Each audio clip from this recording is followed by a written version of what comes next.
Welcome to the Resonate Church Missoula podcast. This podcast exists to equip and encourage the members of Resonate Church to get the gospel to people, people to community, and community to mission. Thanks for listening.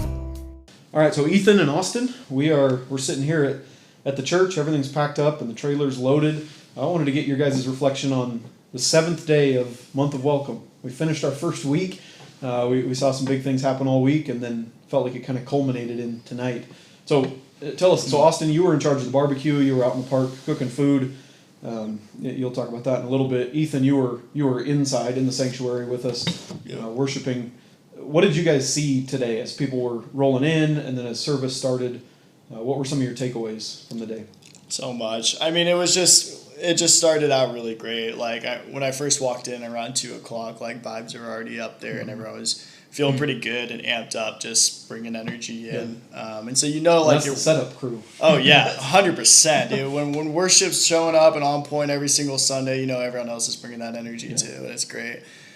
But once people actually started coming in, I swear I blinked and turned around and it was just full in there, Yeah, I went from 10 people to 100 people in so fast. 3 minutes. So fast. And, to be expected a little bit, but it was just it just kind of came in like a hurricane. Yeah.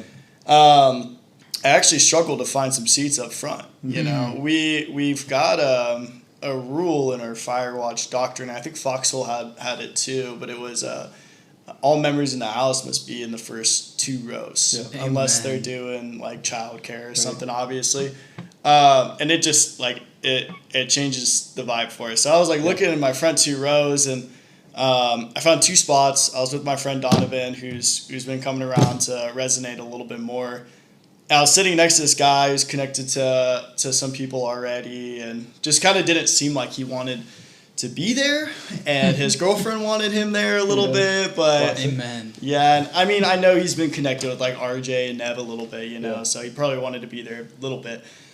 And then through the sermon as it was going on, I looked over and saw him his hands were in his eyes were in his hands, and he was just bawling his eyes out. It cut deep, and Dang. I looked over at on my other shoulder at my friend Donovan, and I just see him just lost in thought. Every word you're saying, Preston. And it was I caught myself getting sucked into it too, and catching myself almost asking myself, what am I thinking about this as if I have not been at Resonate before? What are my impressions on this? With 50-60% of the room who's never been to a Resonate service, and a lot of what my takeaway in that mindset was, you came in, the way that I saw this sermon and how you presented it was just so well off for the first one of the year. It was just so incredible. Because, I saw it as, the first half of the sermon is, this is why you need to know why God loves you. Mm-hmm. This is why, you need to know what it's like to be a Christian. Right. But it almost said it in a way that you knew there were people who are not going to go to another Resonate service in the next 6 months. Right. But 7 months from now, that's the service they'll need to reflect on. When next semester starts and they hit some sort of wall in their life, and they start asking questions about Christianity and God, And so that was the first half of the sermon, was almost taking that chance to say what it is, playing the long game of a sermon. That's interesting to hear you say that, because as I was prepping this week, that was one of my conscious thoughts. Mm-hmm. This Sunday is always one of our biggest of the year, which means there are going to be quite a few people who come to church today and never come back to Resonate, or maybe never come to church again. Yeah. And so, maybe on Easter, once they get married and their wife makes them come. Yeah. So part of me was thinking, if you're going to go to church once, what do you need to hear? Yeah. What do I want you to hear? Even if it's not what I want everybody to hear every week, what does someone need to hear this one week? So that's good to hear you have that reflection. So you started the first half of the sermon with that, and then the second half of the sermon was kind of brought it forward to someone of okay, this is not just why you need to hear this in general, but this is why you need to hear it now. You're here in church before school starts, and you're almost ahead of the curve of falling victim to the world. Right. And your own self. And this is why you need to hear it now, and you need to kind of process and internalize the gospel now, and have this takeaway with it. Yeah. And so like through this sermon, I mean, like I was just sitting there in my chair, like kind of blown away. Like this is, not just what I need to hear as someone who's been going to Resonate for 4.5 years, but someone that people who've never gone to Resonate before. People like my friend Donovan is still, he's been a Christian his whole life, but he's just now learning what it actually is to be a Christian, and taking those steps and like actually dedicating his life to live selflessly for God. Yeah. And so just like having him sit there and then look over and have him like reading articles on different apps just because you said something during the sermon that he just like hit him like a truck, and see him reading articles about it, for the rest of the night, knowing that he's sitting at home right now in Lolo just reflecting on what you said. And it's just, it's great to see that like full circle moment of all these people just having this huge, heavy, takeaway of like the gospel and who Jesus is and why he's important to every one of us. Just as much as like people who are already Christian and baptized and already love Jesus, to be reminded exactly like what the severity of Christ's sacrifice is for us, So it was like a freight train, just slamming on through. Well, that's good to hear. Yeah, that's encouraging. So I want to go back to, so you said, having a hard time finding seating up front because there's a lot of people in there. I agree with you. It was, like I said, it didn't take very long before the whole place filled right up. So we can fit about 135, 140 seats in there.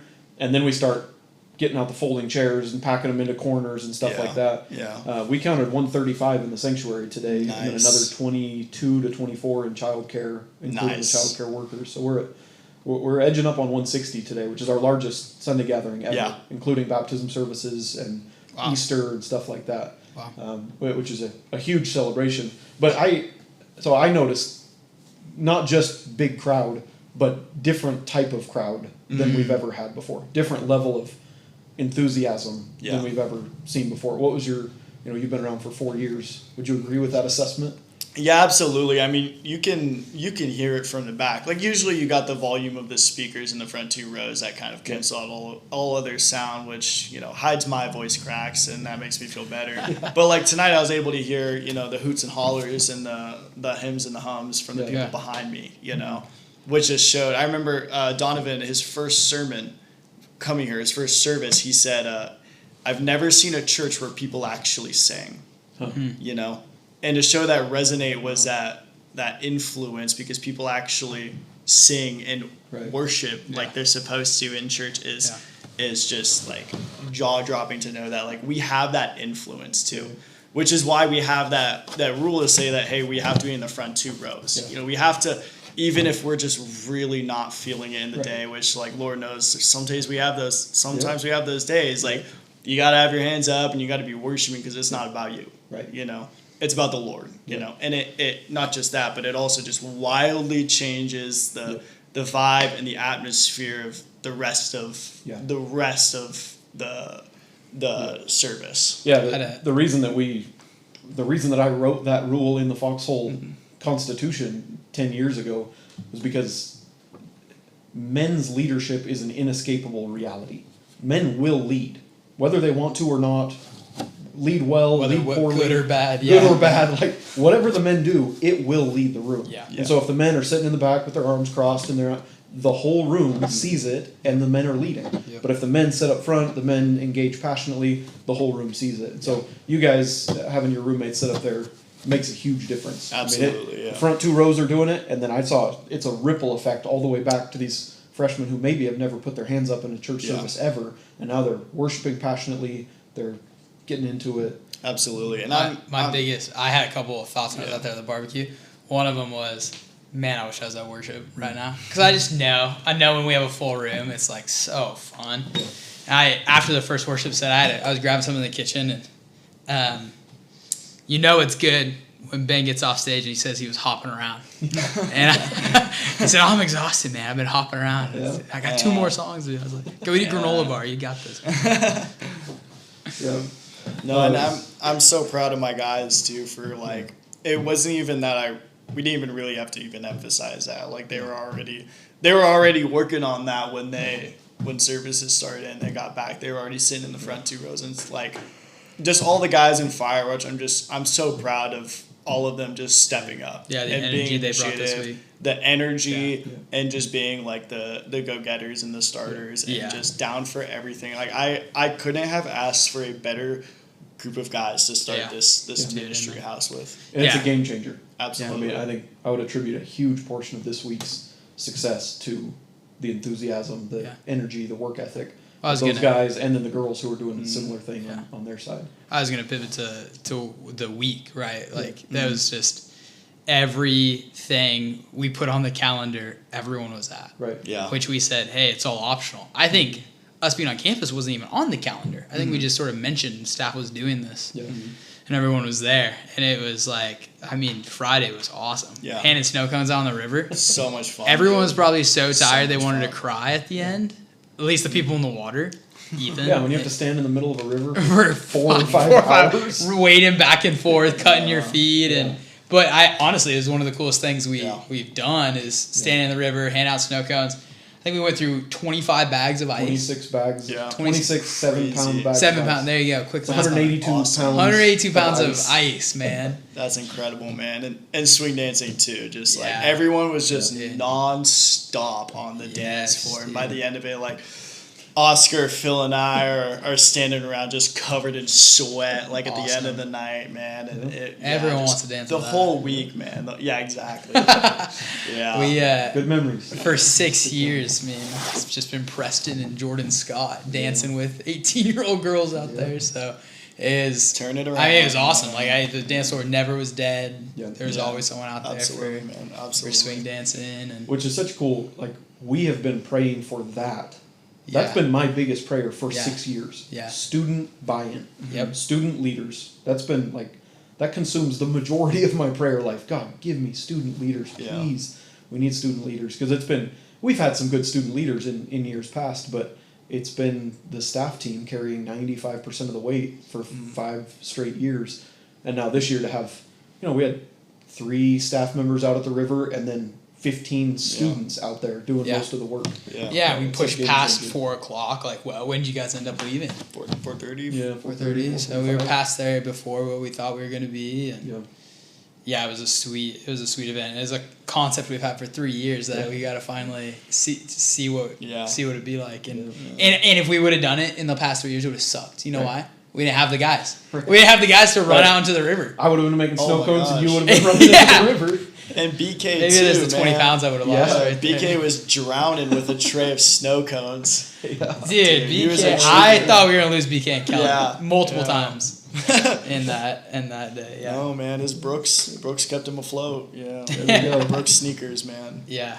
Okay, so Austin, you were manning the barbecue tonight. Yeah. I want to get your take. Service gets over, people start funneling out. Yeah. What are you seeing? What were your impressions? Well, it's like every first service back to church, I'm like, or anytime you see people walking into church, if you're just out front, you're like, I haven't seen anyone come in. Yeah. Because it's like, no one shows up in a group of 20, so maybe that's a little bit of a trickle in 2 or 3 at a time. So I actually never went into the sanctuary, and a couple of moments where I really wanted to go just poke my head in and see what y'all are talking about. So happy to hear about that. But the thing that happened is I had the live stream out there, so I was listening the whole time.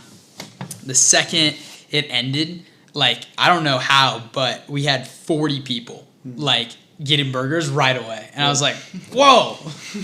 I thought we were going to have... I was telling all the guys that were coming through the first time, they were asking me if they could do doubles. I was like, yeah, dude, we got plenty of burgers.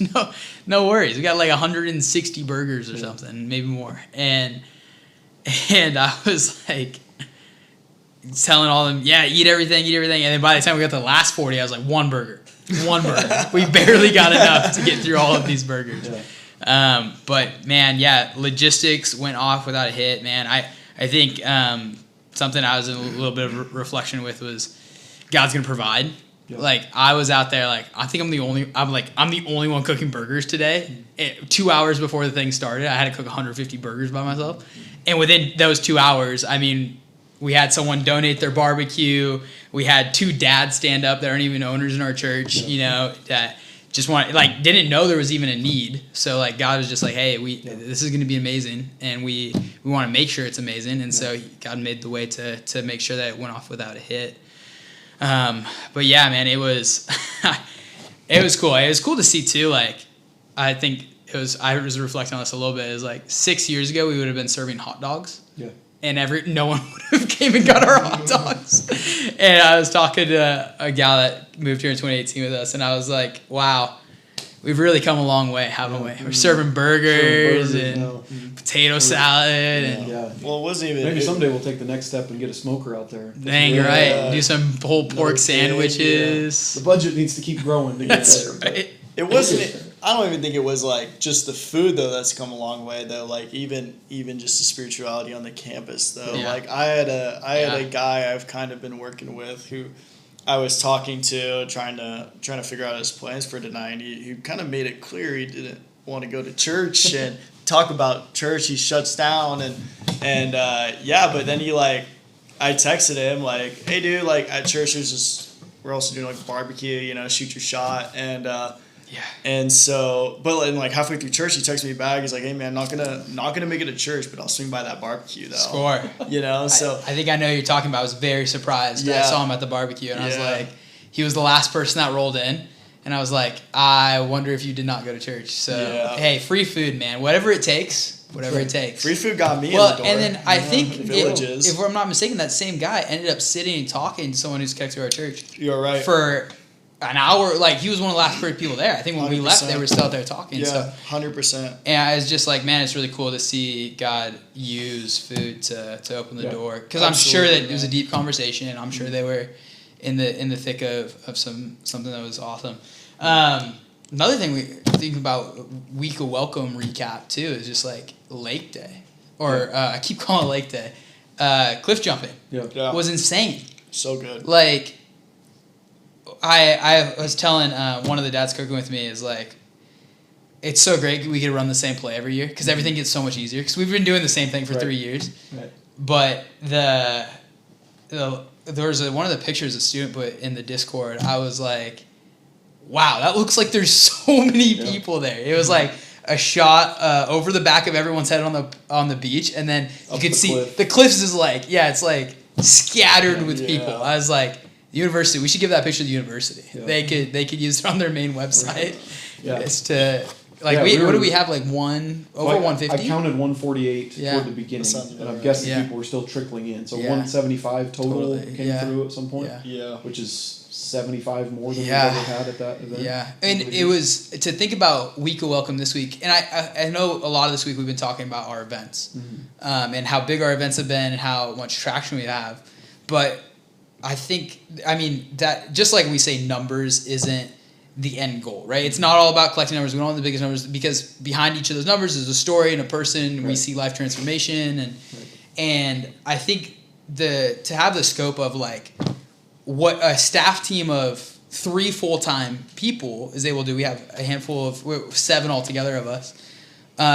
But what we're able to do at this scale is crazy because what would have taken our staff team of 7 4 years ago, I would have been dead at the end of this week. And it was a long, hard week for all of us, but it wasn't what it was 3 weeks ago. There was so much responsibility split as far as volunteers helping with setups and teardowns. I mean, we had 15 students at every setup and who stuck around for every teardown, and with that type of manpower, with that type of energy, what I always love to say, it's to remind our sophomores, our juniors, and our seniors, wherever you are in school, what you're doing right now, and freshmen are seeing, they're going to multiply and replicate. It takes a little bit. I will say it takes intentional conversation. You have to give them a vision for their life, right? Of saying, hey. I am doing this because of this, and I'm inviting you to do that also because of this same reason, being Jesus and what he's done for us and the love he has for us and our ability to give that back to his church. But I just think about this class and this unit that God's put together, because it's not just sophomores, it's a conglomeration. Man, what they're showing our freshman class this year, Right. we don't know the effects of what that's going to be next year. We double down. We need vision casting. We need continued effort. Right. If you just showed up for a week, it's not going to provide the model to live by, because people are looking for models to live by. Yeah. And you need to live a lifestyle, not just a weekend or a week. If you live a week, people are like, that was a sweet week. Anyone can do anything for a week, but a lifestyle is transformative. It is what God is doing inside us and through us. And so if we want to multiply that, we have to become those people. And I think we're primed and ready for that. 100%. I couldn't agree more with that. Yeah. Like all the effort you put in, like you like you said, you can do so much in a week. You know, you can work nonstop in a week. But when people see that nonstop and that great work ethic done over a span of years, Right. or even just like all the way through finals week too, Totally. it just speaks volume. Like Nev is a huge inspiration for me, just watching him from a distance, like last year, and how much that dude just kept pushing forward, kept working, you know, like first one out the door, last one back in, and always doing something to move forward, whether it's an inch or a mile. It was just madly inspirational. And like that just had such a huge rub off on me, and like I can only pray that can have a rub off to you know, everyone else who looks at me, whether I know they're doing that or not. You know, and you know, through the whole year, it's never gonna really stop, but you keep your chin up and you keep like working for it. You know, Right, and like the way that it works in a freshman's mind, they see you working that hard, and then you have to make it look like the most fun life possible.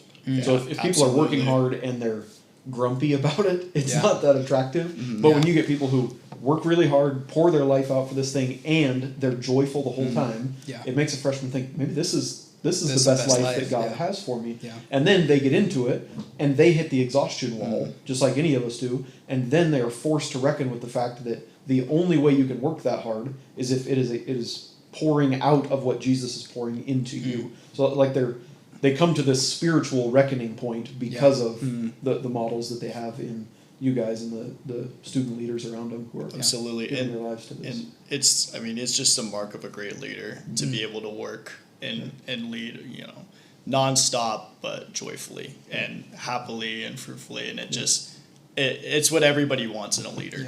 You know, That's what we say at boot camp every year. First in, last out, laughing the loudest. That's right. I'm glad you quoted it. That's amazing. I was going to do it, but it seems more fitting for you to quote it. Since I've taught it every year at boot camp. I would have fumbled over it anyway. It's good stuff. Yeah. And so to carry on this thought too, just like the events we're putting on, one really fascinating thing, we've been inspired by WSU and to push our villages back a week. And so to give some insight to the people listening of what we have upcoming, sort of because of the numbers, because of the traction this week we're having on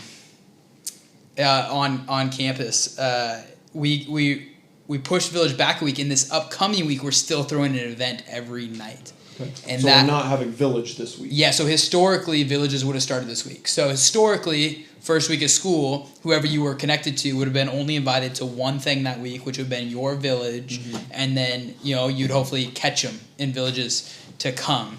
So this upcoming week, we once again we doubled down. We said, hey, we're going to throw an event again every night this week, and by God's grace, our students took over a lot of that. So it's going to be all student led, which is going to be incredible. Yeah.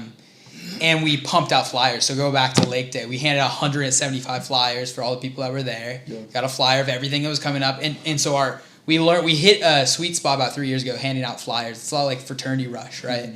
You hand out a flyer, it has all your events for the week on it, so everyone knows. So we did that again, and we printed off 500 of them, and we're going to continue to pump them and send out the graphic to everyone at this first week. So I think that carried momentum through into this next week is going to be big because it's the first time we've done it, and we're primed and ready for it. We have the volunteers, we have the students, and we have the buy-in from freshmen this year like nothing else. So I think at this upcoming week, we're really going to see some really sweet moments because we're going to get all of our sophomores and juniors back who've been on the fringes, and they're going to come around and they're going to see, wow, there's more freshmen here than there were my year. Maybe that will even spark them to see what else is in store for them in discipleship or new life study, Bible study, which we're kicking off this year. So, yeah, that's a good thing for us to remember. This Sunday was huge. Like I said, maybe our biggest Sunday ever, and it was almost all freshmen and families. It was like freshmen, student leaders, and families.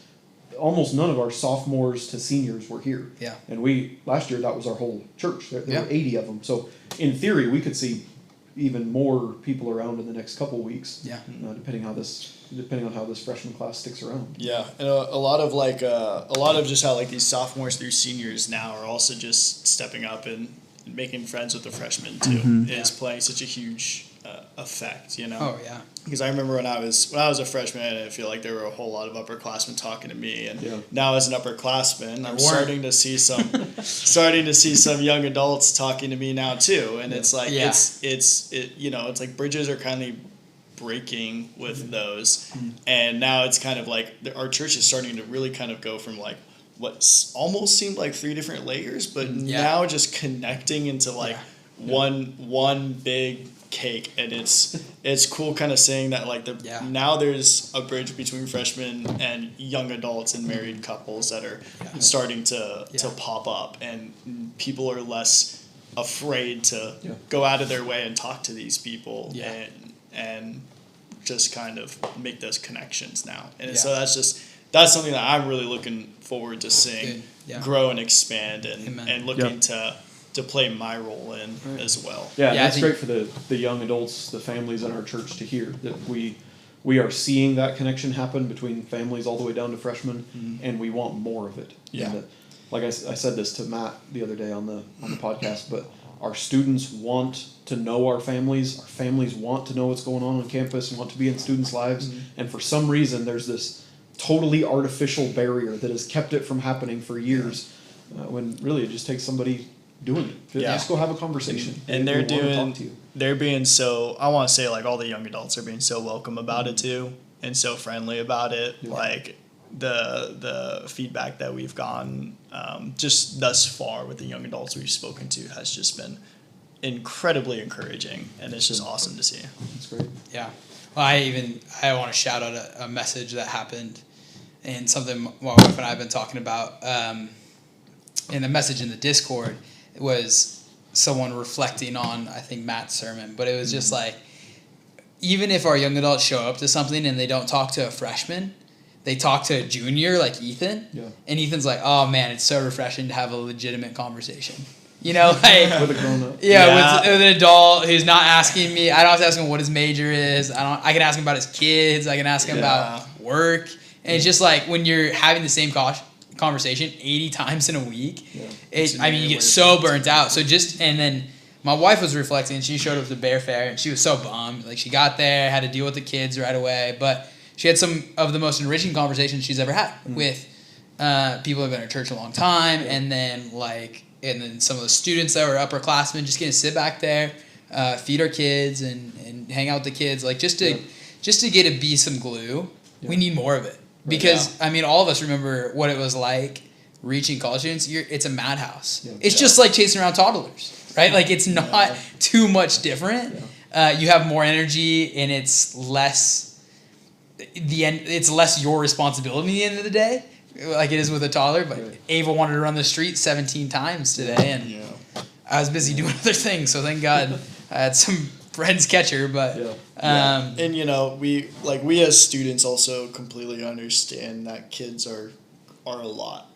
We feel bad, and we don't want to add more to your plate, and we don't expect you to drop the responsibility of your family or your job. We don't want you to do that, and so it's just important to note that we don't view it that way. We don't want to accidentally overburden you with something, and we want to see how it is, being a father, being a mother, and living a godly married couple is a lot of just what we want to see.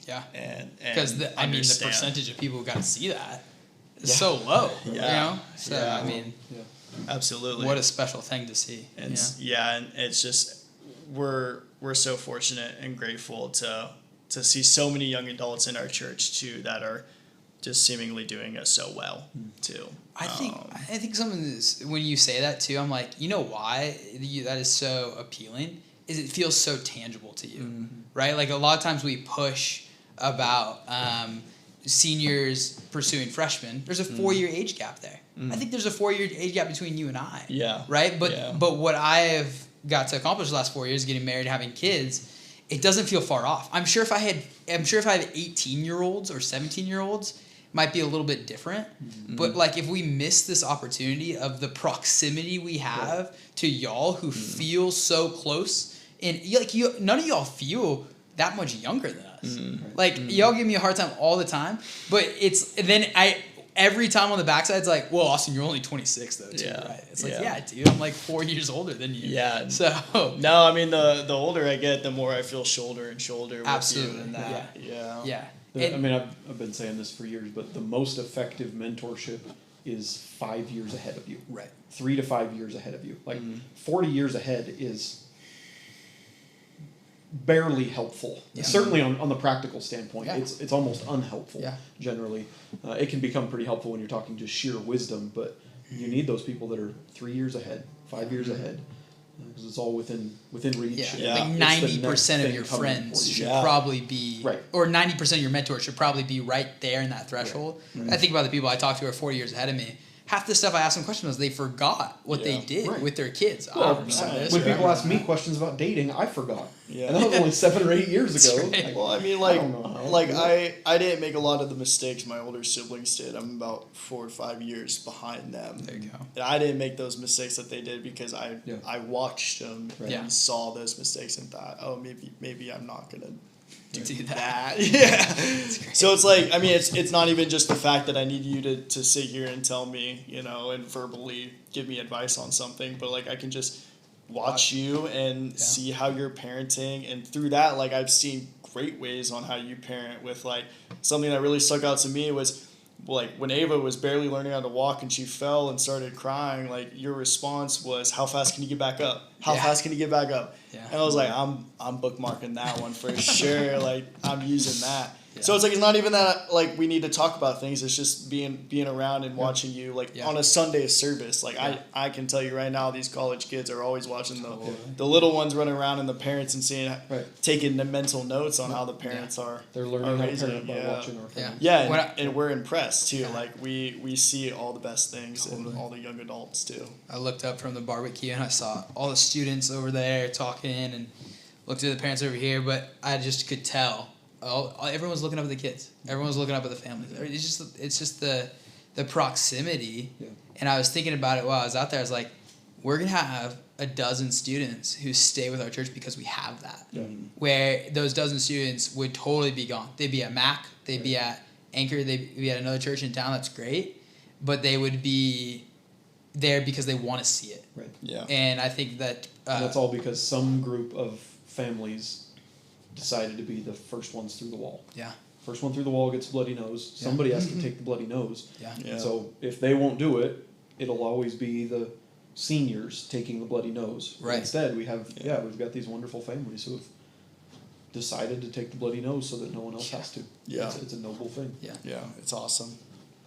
All right, well, we've gone a long time. We've talked about a lot of stuff, even more stuff than we planned to talk about. But that's right. That's what happens. It's the nature of good problem to have. Podcasting, I guess. What do we know? Well, thank you guys. Yeah, it's been a great week, and you guys have both been a big part of it. So good work this week, and we'll keep it up for next week. Well. Cool. Thanks, Preston. Thank you. Talk to you guys later.